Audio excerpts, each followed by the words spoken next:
Bonjour à tous et bienvenue dans cette édition un peu spéciale aujourd'hui. Nous vous proposons de revivre les temps forts de ces derniers mois à travers une sélection des meilleurs reportages de nos régions. Un condensé d'actualité et d'émotions à ne pas manquer. Grenoble, toujours à la pointe de la technologie, et ce, même dans le milieu médical. Pour une première française hors études, un patient se fait poser un nouveau type de pacemaker au CHU. Maintenant, en fait, on a la possibilité d'implanter des stimulateurs sans sonde qu'on appelle double chambre, c'est-à-dire qu'en fait, il y a un stimulateur sans sonde dans l'oreillette, un stimulateur sans sonde vissé dans le ventricule, et les deux vont communiquer entre eux pour réaliser un synchronisme entre l'oreillette et le ventricule et reproduire la contraction cardiaque physiologique. Une petite révolution car depuis 70 ans, les patients se font majoritairement implanter des stimulateurs complexes avec des sondes.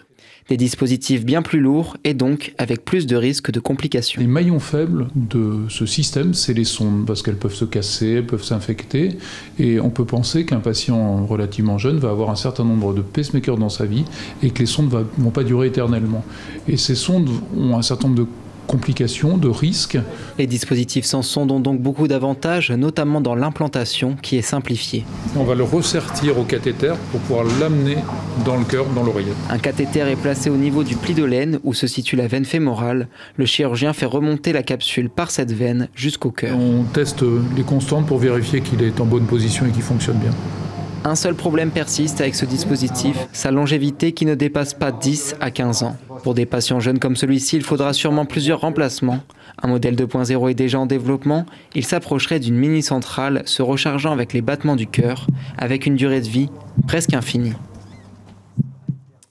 Le réchauffement climatique force nos forêts à se réinventer. À Floirac, en Gironde, plusieurs organismes expérimentent un dispositif d'exclusion de pluie. L'objectif, analyser leur résistance à la sécheresse et mieux comprendre l'impact de ce changement climatique sur les arbres. Une expérience inédite en pleine forêt proposée par notre partenaire TV7, la chaîne du groupe Sud-Ouest. Contrairement aux apparences, cette construction en bois, haute de presque 10 mètres, n'est ni une serre ni un élément d'architecture, mais bien un système de protection contre la pluie. L'objectif, c'est de le laisser toujours sur la position automatique, où là, on va piloter via la station météo l'ouverture et fermeture lorsqu'il pleut. À l'arrivée de la pluie, le toit se ferme et abrite les pins maritimes, 8 variétés au total, dont 2 sont particulièrement résistantes à la sécheresse. Environ 60% des précipitations pourront être exclues, au printemps et à l'été.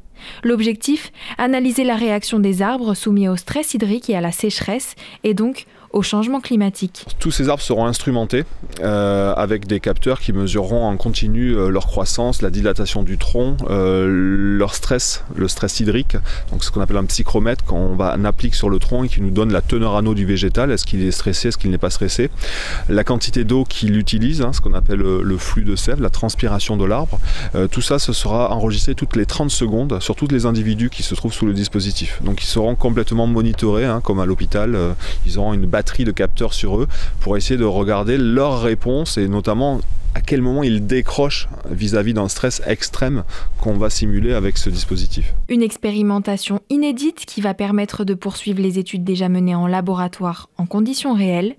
10 années seront donc nécessaires pour effectuer des analyses. L'histoire, c'est d'adapter la gestion de la forêt au changement climatique.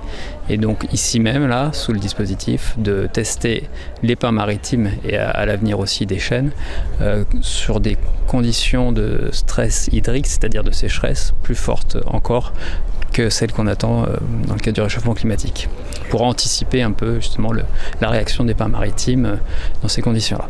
Une parcelle témoin, soumise, elle, aux précipitations, a été plantée à quelques mètres de là, afin de comparer les résultats. Et puis regardez cette expérience menée par le grand groupe français numéro 1 du luxe mondial LVMH. Tous les 2 ans, ce groupe organise un concours pour toutes ses maisons et ses employés. Une compétition qui récompense l'excellence environnementale des boutiques et des points de vente partout en France et dans le monde. 4 catégories ont nouvellement été créées cette saison. Le bien-être des salariés, la formation des collaborateurs à la sensibilisation des problèmes environnementaux, les pop-up et aussi les vitrines. Écoutons Hélène Valade, la directrice développement et environnement de LVMH, Antoine Arnaud et les réactions des lauréats au micro de Christophe Rigaud. celui qui a reçu le prix de l'année qui est Dior Hong Kong China est représentatif de tout ce qu'on peut faire de mieux en matière de management d'énergie, en matière aussi de façade qui utilise des matériaux qui peuvent permettre à la fois une isolation parfaite. Là on a gagné donc l'award pour des boutiques temporaires qu'on va donc installer dans les centres commerciaux et on a réussi en fait à réutiliser ce pop-up environ 9 fois. Et en fait, c'est assez compliqué. On a besoin de changer le design d'un pop-up pour créer un peu une atmosphère nouvelle, pour créer une nouvelle expérience. Il y a une espèce de cercle vertueux qui se met en place. On a tous envie d'aller dans la même direction. On a des partenaires responsables et qui ont envie de bien faire, qui parfois n'en ont pas exactement ni les moyens, ni les compétences. Et donc on s'entraide pour faire en sorte qu'on soit le plus vertueux possible. Alors que 200 000 personnes parlent breton en France aujourd'hui, Nantes s'impose comme un phare de cette langue. C'est un tournant historique, plus de 1000 élèves et étudiants apprennent le breton dans l'Académie de Nantes cette année. Une hausse de 20% depuis 2020, que ce soit en cursus bilingue ou à l'école d'Iwan, l'engouement pour la langue bretonne est au rendez-vous. Regardez ce reportage de notre partenaire Télé Nantes. Dans cette classe de CP-CE1, la moitié de l'enseignement se fait en breton. Ce jour-là, c'est cours de mathématiques. Ce sont des enfants qui sont dans un bain linguistique depuis la maternelle, donc ils comprennent le breton. Ils produisent à l'oral. Là, le travail de cette année avec les CP, ça va être aussi de produire à l'écrit. Au Marsaudry, 169 élèves sont inscrits cette année en classe bilingue, de la petite section au CM2. C'est la plus grande école à filière britophone de toute la Bretagne historique.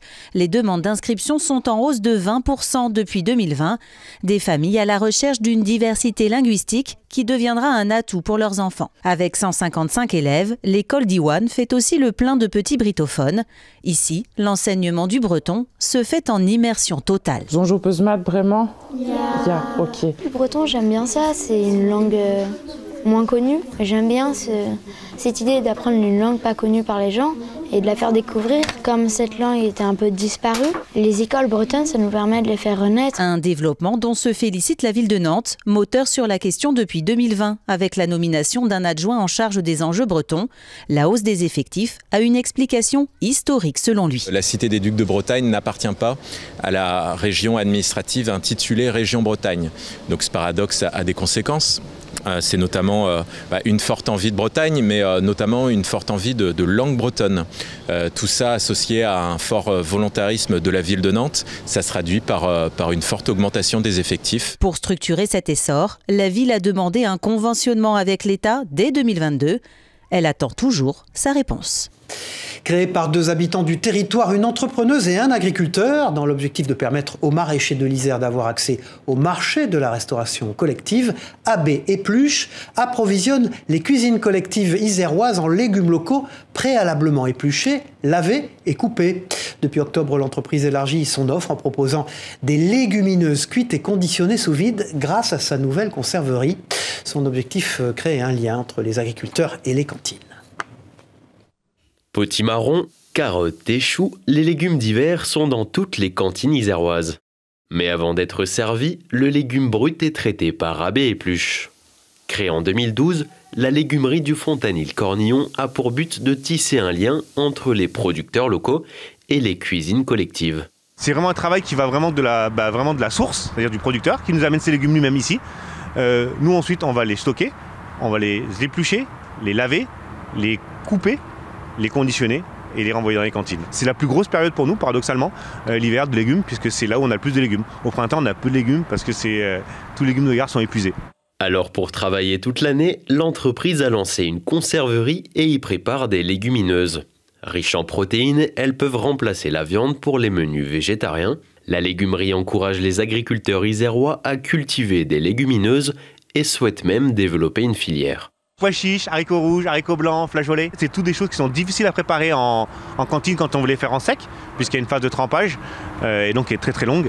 Et nous, avec le process qu'on a mis au point, en fait, on peut passer vraiment du sec à une légumineuse prête à utiliser dans les cantines. En 4 heures, la légumerie prépare 96 kg de haricots rouges. Chaque jour, leurs produits permettent de préparer 25 000 repas. Des petits producteurs aux structures plus importantes, AB Épluche s'approvisionne auprès de 40 producteurs de l'Isère et des départements limitrophes. Nous avons au moins 2 ou 3 producteurs par légume pour éviter les aléas climatiques et avoir les volumes nécessaires lors des gros pics. Nous avons des producteurs locaux pour des clients locaux. Le plus gros client de la légumerie est le département qui fournit 5 cuisines collectives. AB Épluche emploie 12 salariés et transforme 250 tonnes de légumes par an. Voilà comment changer ses habitudes à l'heure du dérèglement climatique. Les collectivités doivent proposer des équipements collectifs et individuels. Alors dans cette commune en Moselle, des composts sont mis à disposition des habitants. Un reportage de notre partenaire Moselle TV sur place. Regardez. Trier, jeter et déposer, la routine à adopter pour composter. Avec les nouvelles consignes de tri, le compostage rentre dans les usages tout doucement. Déjà, ça évacue pas mal de déchets à la maison, donc c'est un côté très pratique, oui. Je dois vous avouer que déjà faire un simple tri normal, c'est super compliqué. Alors faire du compost, je ne suis pas certain que ça marche un jour. Dans ce jardin, l'association Les Coquelicots sensibilise depuis longtemps à ces questions et met à disposition 3 bacs installés depuis une dizaine d'années. C'est là qu'on met, nous, nos déchets organiques et nos déchets de cuisine, mais on laisse aussi accès à ces composteurs pour les personnes du quartier. Auparavant, les composteurs étaient à l'extérieur de notre jardin et vraiment en libre accès total. Là, je pense qu'il y avait encore plus de personnes qui venaient. Une décision motivée entre autres par un mauvais usage de certains riverains, d'où l'importance de communiquer les bons gestes à destination de la future génération, les mains dans la terre le plus souvent. On va voir toutes les petites bêtes qui habitent dans le compost. Pourquoi est-ce que le compost c'est une matière vivante et du coup comment est-ce qu'on fait pour l'entretenir? Autre alternative, acheter son propre composteur, un équipement à retirer auprès des collectivités, comme ici à Ponge. On attend 60 personnes, ce type d'opération rassemble entre 60 et 70 personnes. C'est la 3e opération que nous menons jusqu'à présent, depuis maintenant 1 an et demi. Et la commune au chemin Pays de Ponge est engagée depuis 2014. Et les demandes augmentent chaque année, obligeant les communautés de communes à recevoir leur stock plus rapidement. Simplement pour recycler mes déchets ménagers. C'est intéressant quand même de récupérer les déchets. Parce qu'on est toujours en train de tout mettre à la poubelle, moi ça m'intéresse pas. Des conseils sont également donnés pour entretenir son composteur. Très important d'étaler pour redonner de l'oxygène aux épluchures. Le bac de compost en bois coûte en moyenne 35 € en passant par les collectivités. Certaines proposent même de le récupérer gratuitement, de quoi faciliter encore plus ces nouvelles habitudes. Et si le bain de mer était la solution pour bien vieillir ? Dans cette EHPAD en Martinique, les résidents attendent chaque vendredi cet incontournable rendez-vous. Un véritable moment de bien-être pour ces personnes âgées. C'est un reportage de notre partenaire Via ATV en Martinique. Regardez. Je suis comme un poisson dans l'eau. Comme un poisson dans l'eau. Paulina a 92 ans et un grand sourire aux lèvres. Pour ces résidents de l'EHPAD du Marin, ces baignades à Lance-Figuier sont un réel moment d'évasion. Le fait de rester toujours dans la chambre et puis sortir, venir ici peut-être tous les fin du mois, bien début de mois, ça me fait du bien. Un bain de mer qui procure de la détente, mais pas seulement. Les encadrants profitent de ce moment pour travailler certains muscles et articulations peu mobilisés au quotidien. Donc là, ça va être essentiellement des activités pour vraiment débloquer un peu leur mobilité dans l'eau. Parce que c'est un milieu où justement on va travailler tout ce qui est les muscles profonds, toutes les articulations. Et ça va permettre de travailler des exercices qui ont plus de mal sur terre à faire et donc dans l'eau ils ont plus d'aisance. Le projet est né il y a 1 an, porté par un jeune professionnel de la maison de retraite. Âgé de 26 ans, il est enseignant en activité physique adaptée et nageur sauveteur. Pour lui, l'eau est un espace privilégié de stimulation cognitive. La pratique est mise en avant par plusieurs déplacements dans l'eau. Donc l'objectif c'est aussi de travailler la confiance en soi, l'autonomie, le développement de l'autonomie dans l'eau. Une matinée pour bouger, nager, s'amuser et s'évader de la routine du quotidien. L'heure est à présent venue pour Jeannot, Pauline et les autres pensionnaires de retourner à l'EHPAD du Marin en attendant vendredi prochain avec impatience. Nous étions le plus heureux, ce bon coin. Face au vieillissement de la population, de nouvelles initiatives voient le jour afin d'entretenir la mobilité des personnes âgées. De nouvelles structures qui s'apparentent à des aires de jeu pour enfants se développent dans le sud de la France. Olivier Michel pour Via Occitanie a testé celle installée à Alès dans le Gard.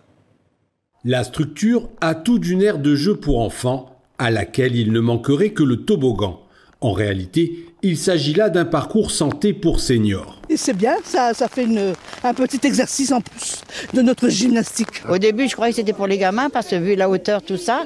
Et en fin de compte, quand je l'ai essayé, j'ai vu que c'était dur et c'était bien pour les adultes. La structure a un objectif simple, maintenir une activité physique et lutter contre la perte de mobilité. Alors il travaille les bras, les jambes, les poignets, les doigts, le fait de rester stable, tous ces éléments d'équilibre qui ont un vrai plus pour la motricité et pour rester en bonne santé. Derrière ce produit conçu par des ergots et kinésithérapeutes, une société finlandaise, elle a lancé en l'an 2000 une gamme senior qui s'est démocratisée en France dans les EHPAD en 2010 et gagne aujourd'hui les collectivités. C'est des équipements qui permettent de reproduire des gestes au quotidien des seniors, type monter un escalier, bouger le bras pour aller chercher une casserole en hauteur, par exemple. Et donc les kinés se servent de ces modules pour reproduire ces gestes au quotidien. L'exercice extérieur est très bon, certes, pour le corps, mais également pour tout ce qui est cérébral. Des bénéfices physiques et d'autres induits, car qui dit perte de mobilité dit moins de sorties et donc isolement et risque de désociabilisation. Coût de la structure 22 000 €, judicieusement implantée devant une école, elle peut être utilisée par tous, histoire de favoriser également le lien social et intergénérationnel. Connue pour son célèbre circuit, la ville du Mans est aussi un pôle de formation unique en France et en Europe dans le domaine du son. Je vous propose de partir à la découverte du laboratoire d'acoustique de l'Université du Mans, où l'on trouve notamment un cabinet de curiosités et une chambre sourde. LMTV Sarthe, Laure Girard, nous fait découvrir cet endroit aussi étrange que déroutant. Écoutez et regardez. Solène est en première année de licence acoustique et vibration. Elle cherche à mesurer les conséquences des fréquences sonores sur une structure. On va avoir un point ici qui va être fixe, et donc ça c'est un nœud. C'est la vibration qui est ici se propage dans l'ensemble de la poutre, et donc si on change la fréquence, on va obtenir un autre résultat. Et donc après, ça s'applique pour n'importe quel solide, ça peut être un bâtiment, toutes les vibrations auxquelles peuvent être amenées un bâtiment, même quand le tramway passe, ce genre de choses. Au LOM, ou laboratoire d'acoustique de l'Université du Mans, le son est un objet de curiosité. Et quoi de mieux pour le mesurer qu'une batterie de haut-parleurs dans une salle sourde ou semi-anéchoïque. Donc ici, on va piloter chaque haut-parleur pour faire des champs acoustiques spécifiques qui nous intéressent, qui peuvent reproduire des excitations qu'on aurait dans l'industrie. Les murs de cette salle, ce sont des dièdres qui sont faits en mousse, et donc ils ont une fonction particulière. Quand un son arrive sur ce matériau, il va être complètement absorbé. Le campus du Mans est doté de 3 salles de ce type. On trouve la plus grande au centre de transfert de technologie à 2 pas du LOM. Des concerts y sont même organisés dans le cadre de la Biennale du son. C'est le premier laboratoire européen. Il fait partie des 2 ou 3 laboratoires internationaux donc, dans le domaine. Et en termes de formation, on est en fait la seule université en France qui proposons l'ensemble des formations au niveau de l'acoustique, de la première année, licence première année, jusqu'au doctorat, avec un titre d'ingénieur aussi. 500 étudiants venus du monde entier participent à la recherche en acoustique, un domaine où science et créativité s'entendent très bien, vous l'aurez compris. Nous partons pour la Bretagne, où Clément transforme les peaux d'ananas en bijoux et en portefeuille. Ce jeune artisan a réussi à remplacer le cuir animal par un cuir 100% végétal. Les peaux des fruits sont récupérées auprès de l'entreprise Brésil, spécialisée dans la production de rhum à Plougastel d'Aoulas. Chaque pièce est unique par sa manufacture et ses matières. Un reportage d'Enora Lenôtre pour notre partenaire sur place, TBO. Bonjour à tous, moi c'est Clément Collin, je suis artisan designer écologue et je vais vous montrer comment je transforme une peau d'ananas en quelque chose utilisable en maroquinerie, en bijouterie ou en design. On va faire un porte-monnaie avec tout ce qu'il y a là. Hop, on va commencer par les petites pochettes. L'idée de transformer les peaux de fruits pour proposer une alternative végétale au cuir animal, c'est né d'une problématique de développer des nouveaux procédés de fabrication plus écologiques, de nouvelles matières plus écologiques, de mettre tout ça en place et de montrer en fait qu'on peut faire très propre. C'est une matière qui se travaille différemment du cuir animal. où il a fallu un peu réadapter le savoir-faire et donc pas utiliser exactement les mêmes outils et pas utiliser exactement les mêmes gestes. Pour me fournir en peau d'ananas, je fonctionne avec Brésil, qui est une petite entreprise à Plougastel qui fabrique du rhum arrangé. Donc je viens chez eux récupérer les peaux parce qu'ils utilisent beaucoup d'ananas. Pour préparer la peau, ça va me prendre 3 semaines. On est sur globalement 8-9 heures de travail pour un porte-monnaie. On peut retrouver les porte-cartes avec de la peau d'ananas. Les porte-monnaies, pareil en peau d'ananas. Je fais aussi des bijoux. J'utilise aussi d'autres peaux de fruits, notamment les peaux des cucurbitacées type melon pastèque, melon jaune. Là, on peut retrouver une bague en pomelo teint en rose. Et on retrouve bien le graphisme naturel de la peau de fruits. On peut retrouver mes créations sur ma boutique en ligne milkycreation.com. Et aussi, on peut retrouver quelques bijoux à la boutique Chat alors de Quimper. Allez, remontons le temps dans cette édition avec les métiers d'autrefois. Dans la Sarthe, des passionnés veillent au patrimoine historique de leur territoire grâce à un musée d'antan. Les vieux outils, gardiens des savoir-faire presque perdus, y sont exposés. Un musée en forme de mémoire matérielle que nous fait découvrir Enzo Maubert pour LMTV Sarthe. C'est un endroit où la rouille raconte l'histoire. Celle de nos aïeux jadis briquetiers, tonneliers ou sabotiers. Là, on a 2 énormes machines en fonte qui ont permis, au début 20e encore, de fabriquer de façon mécanisée ce que nos anciens faisaient à la main avec des outils différents. Voilà 20 ans que Richard et d'autres bénévoles ont fondé ce musée en hommage au métier d'antan. La première chose, c'est sauver la mémoire. Et pour sauver la mémoire, eh bien, l'outil, la machine, l'instrument, c'est fondamental. On a trop d'outils qui sont partis à la ferraille, de bois qui ont été brûlés. Donc là, on est dans un lieu de mémoire, un lieu de sauvegarde. Effectivement. Des milliers d'outils, bien souvent donnés, parfois restaurés, témoins de savoir-faire implantés en Sarthe comme la fabrique de bardage. Ou tout simplement témoin d'une époque et d'un quotidien.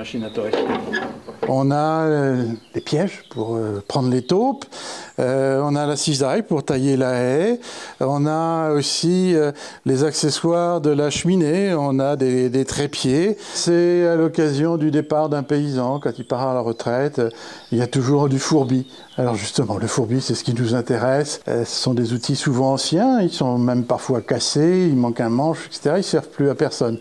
Mais ils vont garder un intérêt pour nous, ils vont être la matière de notre musée. Un musée en recherche de bénévoles et notamment de jeunes, car faire vivre ce patrimoine demande du temps. Les visites se font sur rendez-vous à Pruyé-l'Aiguiller. Adieu Checheux. Après 6 décennies de scène, une page se tourne pour une légende locale de l'Aube, Jean-Marie Chevrier. Il tire sa révérence entre les années yéyé, les reprises de Johnny et ses soirées piano-voix.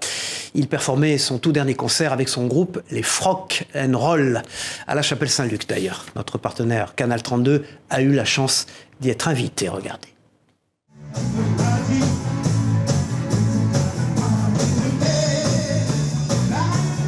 Sa voix n'a rien perdu. Durant 3 heures de scène, Jean-Marie Chevrier, 77 ans, reprend les classiques des années 80. Un concert un peu particulier pour le groupe Les Frock & Roll, qui s'apprête à dire au revoir à son chanteur. Je suis monté sur scène la première fois le 10 juillet 1964. Je n'en suis jamais redescendu, donc 1964-2024, je pense que ça fait 60 ans. Donc voilà, il faut arrêter un jour, il faut laisser la place aux jeunes. Le restaurant Le Sarail affiche complet. Il faut dire que les adieux de Checheux ont créé l'émotion. Dans la salle, des amis, des compagnons de scène, des fans aussi, qui l'ont suivi durant toutes ces années. Comme vous pouvez peut-être le voir, c'est vraiment complet et je suis vraiment très heureuse de l'accueillir avec tous ces musiciens. C'est vraiment des gens qui viennent de tous les âges, de mes débuts jusque dans les années 80, donc c'est beaucoup de gens qui m'ont suivi tout au long de ma carrière. Une carrière modeste qui débute dans les années 60 et qu'il poursuivra à travers les époques.